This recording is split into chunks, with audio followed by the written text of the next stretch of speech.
नमः शिवाय। ओम नमः शिवाय। आदरणीय सभी भक्त, भगवान राम के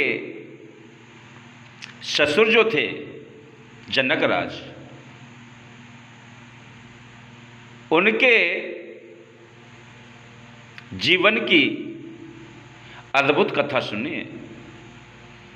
राजा जनक को विदेह क्यों कहा जाता है, इस प्रश्न को लेकर के कुछ संत लोग संशय करते हुए और महाराज जनक के पास जनकपुरी पहुंचे। जनकपुरी पहुंचने के बाद में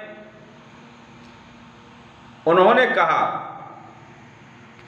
कि महाराज, आप हमें एक सवाल का आंसर दीजिए। कहिए कहिए महाराज, क्या प्रश्न लेकर के आए हैं? आपका दास जो सेवा के लायक है वो करने के लिए तैयार है। आप अपने मुखार बिंद से कुछ बोले तो सही। अरे महाराज जनक, आपको विदेह क्यों कहा जाता है, ये बताइए। महाराज जनक अपने मन ही मन बड़े प्रसन्न हुए, बड़े भावुक भी हुए। बोले, देखो ये संत मंडली हमारी पूजनीय है और हमारे द्वार पर पधारिए केवल कुछ प्रश्न लेकर के। चलो कोई बात नहीं महाराज, मैंने अपनी गृहिणी को आदेश दे दिया है, भोजन प्रसाद तैयार हो रहा है और आप जब भोजन प्रसाद पाइए उसके बाद मैं प्रश्न का उत्तर दे दूंगा। प्रिय बंधुओं, महाराज जनक ने एक अद्भुत खेल रचाया। एक कच्ची कोकरी का धागा जो चरखा देव द्वारा काता जाता है, उसको लिया। जिस प्रकार से ट्रैक्टर का कल्टीवेटर होता है, ऐसे बड़े लंबे साइज का लोहे का त्रिशूल नुमा जिसमें अंकुर लगे हों, भाले जैसे, और 10-20 कुंतल वजन का हो, उसे कुकरी के धागे में बांध करके अपने मकान के महल का जो बरामदा था उसमें ऊपर खूंटी पर टांग दिया और उसके नीचे आसन लगा दिया पंगत का। और संतों से कहा कि अरे संतो, ओम नमो नारायण, ओम नमो नारायण। महाराज ओम नमो नारायण कहिए। महाराज प्रसादी पा लीजिए। संत उठ करके चले, पंगतबद्ध तरीके से उसी बरामदे में बड़े प्रेम पूर्वक बैठ गए और परसाई शुरू हो गई। सब भोजन सामग्री सामने आ गई और जैसे ही उन्होंने जल लेकर के आचमन किया तो उनकी दृष्टि जैसे ही आचमन ऐसे किया और ऊपर नजर पहुंची तो पूरा लोहे के आडंबर को देख करके भयभीत हो गए कि जरा से धागे में टंगा है, अगर ये टूट गया तो अभी हम सब के सब यहीं मर जाएंगे।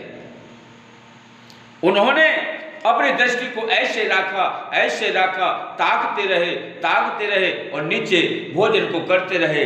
कहीं खीर में सब्जी मिल जाए तो सब्जी में खीर मिल जाए, पूरी कहीं चली जाए, ऐसे खींचते रहे। खींचने के बाद में जल्दी जल्दी उठ करके और खड़े हो गए। अब खड़े होकर के यथास्थान पर पहुंचे। महाराज ने उन्हें दक्षिणा स्वरूप दे करके विदाई करने का संकल्प किया। तो महात्मा बोले, महाराज आपने हमारे प्रश्न का उत्तर नहीं दिया। महाराज जनक बोले, अरे भाई, आप हमारे इष्ट हैं, आप हमारे पूजनीय हैं, संत समाज हैं, आप ऐसी बातें करते हो, मैंने आपके प्रश्न का उत्तर दे दिया। आप अच्छा एक बात बताइए, आपको सब्जी में नमक कैसा लगा, मिर्च कैसी थी, खीर कैसी थी, बालूशाही कैसी थी, इमरती कैसी थी? अरे क्या राजा होकर के ऐसी बात करते हो हमसे? हैं? आप इतना भी नहीं जानते? मां तुम स्वाद नहीं कर रही है, ऊपर तुमने क्या बवाल टांग रखो। हम तो वाह की तरफ देखते रहे और उसको खाते रहे, धका तक खाते रहे। हमारा तो यही नहीं पता हम क्या खा रहे हैं क्या नहीं खा रहे। हम स्वाद भी पूछ रहे हो? हमारा ध्यान तो वहां था, हमें नहीं पता उसमें कैसा स्वाद था। बोले कि महाराज बस यही प्रश्न का आंसर है। मैं राजा होते हुए